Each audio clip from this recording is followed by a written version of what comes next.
বাংলাদেশে পুরনো সরকার ফেরাতে চেয়ে ট্রাম্পের টুইট।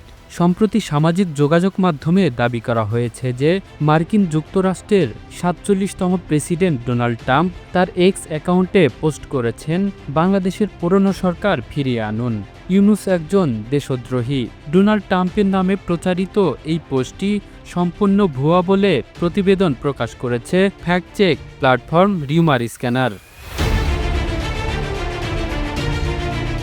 রিউমার স্ক্যানার প্ল্যাটফর্মের অনুসন্ধান নিয়ে প্রতিবেদনে জানা গেছে, ডোনাল্ড ট্রাম্প এমন কোনো পোস্ট করেননি, বরং তার নাম ব্যবহার করে তৈরি একটি ফ্যান অ্যাকাউন্ট থেকে এ ধরনের পোস্ট করা হয়েছে।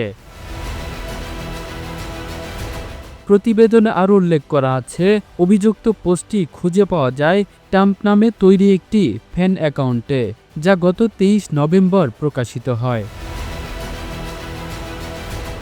তবে এটি ট্রাম্পের আসল অ্যাকাউন্ট নয়। ওই অ্যাকাউন্টে আপডেট শব্দটি উল্লেখ আছে, যা দেখায় এটি ট্রাম্প সংক্রান্ত আপডেট প্রদানকারী একটি অ্যাকাউন্ট। রিউমার স্ক্যানারের প্রতিবেদনে আর উল্লেখ করা আছে, এক্স প্ল্যাটফর্মের হেল্প সেন্টারের তথ্য অনুযায়ী প্যারোডি, ফ্যান বা ধারাভাষ্য অ্যাকাউন্ট খোলার অনুমতি থাকলেও এগুলোতে বিভ্রান্ত ছড়াতে তাদের নাম বা বায়োতে প্যারোডি, ফেক বা ফ্যান উল্লেখ করতে হয়।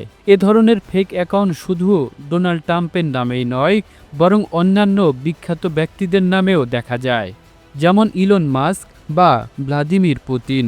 পেইড সাবস্ক্রিপশনের মাধ্যমে ভুয়া অ্যাকাউন্টগুলো ভেরিফিকেশনটিও অর্জন করতে পারে। ডোনাল্ড ট্রাম্পের নামে প্রচারিত এই পোস্টটি সম্পূর্ণ ভুয়া।